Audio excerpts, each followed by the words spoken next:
더 센 상법으로 불리는 2차 상법 개정안이 오늘 오전 민주당 주도로 국회 본회의를 통과했습니다. 내일 새벽 한미회담을 앞두고 기대와 우려가 엇갈리는 가운데 조국 혁신당 조국혁신정책연구원장은 광폭 행보를 이어갔습니다. 국회 연결합니다. 윤웅성 기자. 네, 국회입니다. 네, 오늘 본회의를 끝으로 쟁점 법안들 처리가 마무리된 거죠?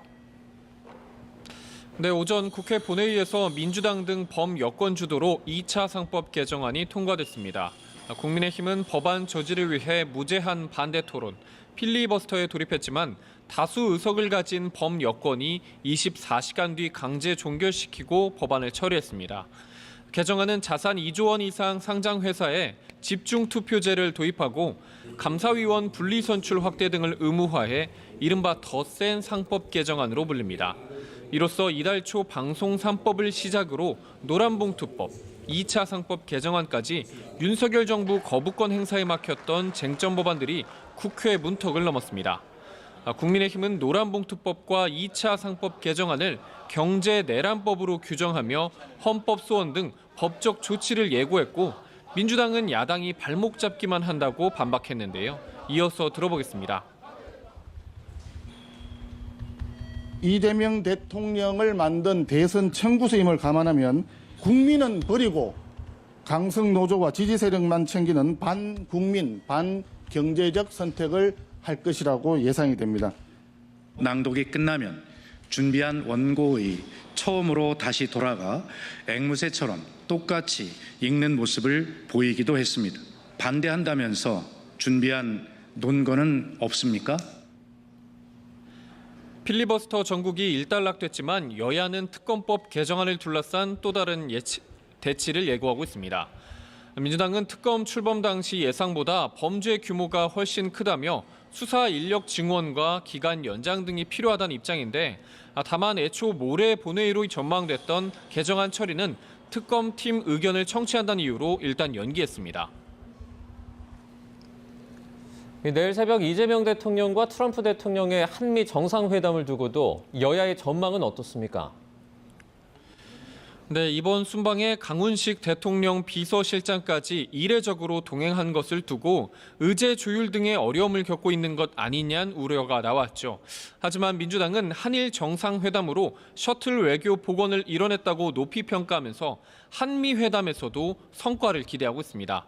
민주당 핵심 관계자는 YTN과의 통화에서 트럼프 대통령 특성상 의제 조율이 의미가 없을 수도 있다며 종합적 대응을 위해 3명의 실장 모두 간 거라고 설명했습니다.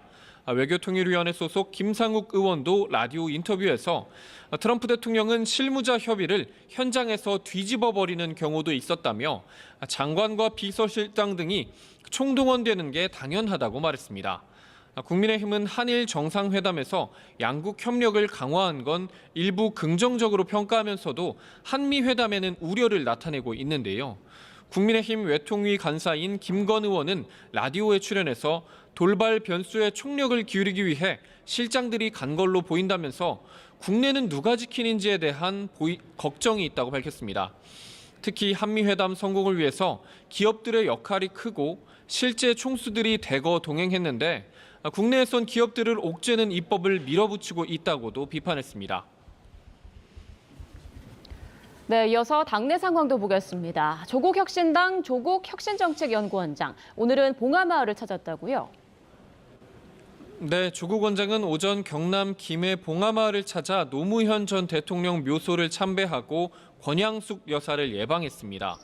조 원장은 과거 창당 보고를 했던 노 전 대통령에게 자신이 돌아왔다는 이야기를 드리러 왔다며 울컥한 감정이 들었다고 말했습니다. 내일부터는 사흘 동안 광주, 전남, 전북을 잇따라 훑는 호남 투어도 이어가는데요. 이를 두고 여당 일각에서 지방선거 대비라는 등의 비판이 나오는 것에 대해선 옥중 생활 당시 도움을 준 분 등에 대한 인간적 도리라고 해명했습니다. 들어보겠습니다.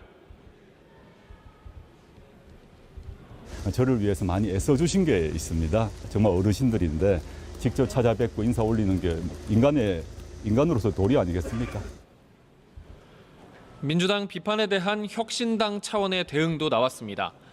서왕진 원내대표는 최고위원회의에서 내년 지방선거를 앞두고 당을 향한 견제가 과도하게 표출되고 있다면서 민주당과 혁신당이 경쟁하는 게 불필요하거나 잘못됐다는 게 호남의 민심이냐고 반문했습니다. 이런 가운데 국민의힘은 오늘까지 김문수, 장동혁 후보 중 당대표 선거 최종 승자를 가리기 위한 당원 투표와 여론조사를 진행합니다. 김문수 후보는 찬탄파도 통합해야 한다면서 탈락한 조경태, 안철수 후보는 물론 한동훈 전 대표 등 친한계 표심까지 확장 전략을 펼치고 있습니다. 반면 장동혁 후보는 내부 총질 세력과 절연하고 단일 대우를 유지해야 한다며 선명성을 부각하고 있는데요. 국민의힘은 내일 오전 새 당대표를 발표할 예정입니다. 지금까지 국회에서 전해드렸습니다. 더불어민주당 정청래 대표는 국민의힘 김문수 당대표 후보가 과거 정 대표가 주도한 미국 대사관저 점거 농성 사건을 테러로 규정한 것에 대해서 정정 사과하지 않으면 법적 조치를 하겠다고 강조했습니다.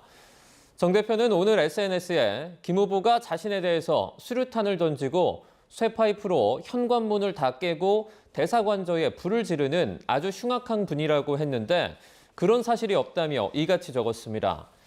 앞서 김 후보는 어제 YTN에 출연해 과거 미국 대사관저 점거 농성 사건과 관련해서 정 대표를 향한 비판의 목소리를 높였습니다.